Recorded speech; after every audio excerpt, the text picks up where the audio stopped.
I spent 50 years pretending to be normal. I didn't know that's what I was doing. I thought everyone worked this hard just to exist. Turns out that's called masking, and it's exhausting. Today, I'm talking about what masking actually looks like when you have AuDHD, why we do it, and why it eventually breaks us. Let me tell you what masking looked like for me before I knew about my diagnosis. Forcing eye contact, even though it feels physically uncomfortable. Learning to laugh at jokes I don't find funny. Memorizing scripts for social situations. Copying how other people stand, gesture, speak. Suppressing the urge to info dump about my special interests.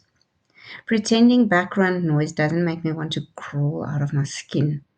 Acting like I remember what you just told me when my ADHD brain already forgot. Performing normal at work, then collapsing the second I get home. Needing 3 days to recover from a dinner party. Rehearsing conversations in my head before making phone calls. That's masking. And I did it for 5 decades without knowing it had a name. Here's why we mask. We learn early that being ourselves isn't acceptable. As girls and women, we're socialized to be accommodating, pleasant, easy to be around. We learn to read the room, adjust our behavior, make others comfortable. So when our natural autism and ADHD traits show up, we hide them, we adapt, we perform. We told our authentic selves are too much or not enough, too loud or too quiet, too sensitive or too blunt, too interested in the wrong things or not interested enough in the right things. The message is clear. Who you naturally are isn't okay, so we become who we think we should be. We mask to survive, to keep jobs, to maintain relationships, to avoid bullying, to be taken seriously, to not be labeled as difficult or weird or high maintenance. Masking isn't a choice when the alternative is social or professional consequences. But here's what they don't tell you about masking. It's exhausting. Performing normalcy requires constant mental energy. You're monitoring yourself every second. Is my face doing the right thing? Am I standing too stiff? Did I laugh at the right moment? Should I make more eye contact now? It's like running an operating system in the background that never shuts off. It leads to burnout.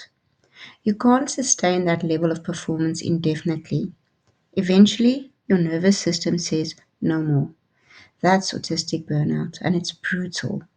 For me, it looked like complete inability to do basic tasks. Not, I don't feel like it, I physically cannot. Not depression, though it can look similar, burnout. It disconnects you from yourself. When you spend decades performing a version of yourself that isn't real, you lose touch with who you actually are, your needs, your preferences, your authentic personality. I spent 50 years not knowing what I actually liked because I was too busy pretending to like what I thought I should like. It damages your mental health.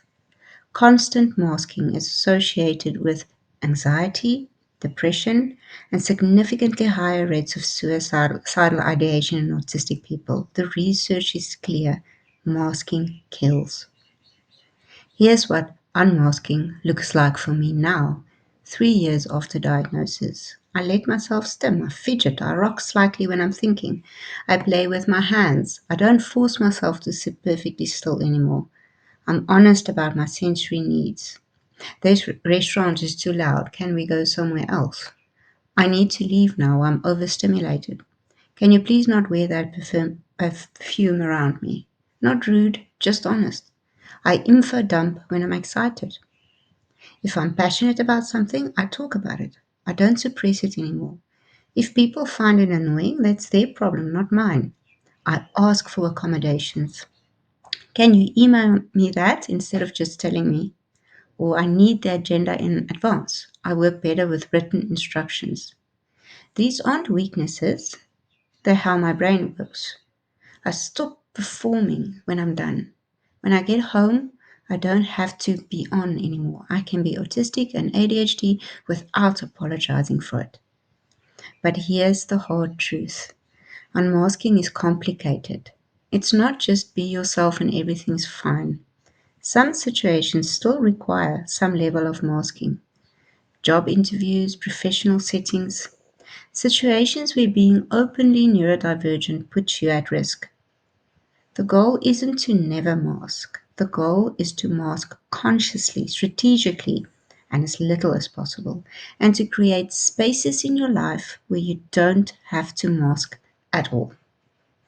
If you're watching this and thinking, I didn't know I was masking, you're not alone. Most of us masked so automatically for so long that we didn't even know we were doing it. We thought everyone worked this hard just to be acceptable. Recognizing masking is the first step. Reducing it is the second. And giving yourself permission to be authentically neurodivergent is the third. You deserve to exist without performing, even if it takes time to figure out how. Next week, we'll talk about should you get assessed for ADHD, how to know what to expect and what to look for in an assessor. If your ADHD and masking has exhausted you, drop a comment. What does masking look like for you? What are you unmasking? We're in this together. See you next week.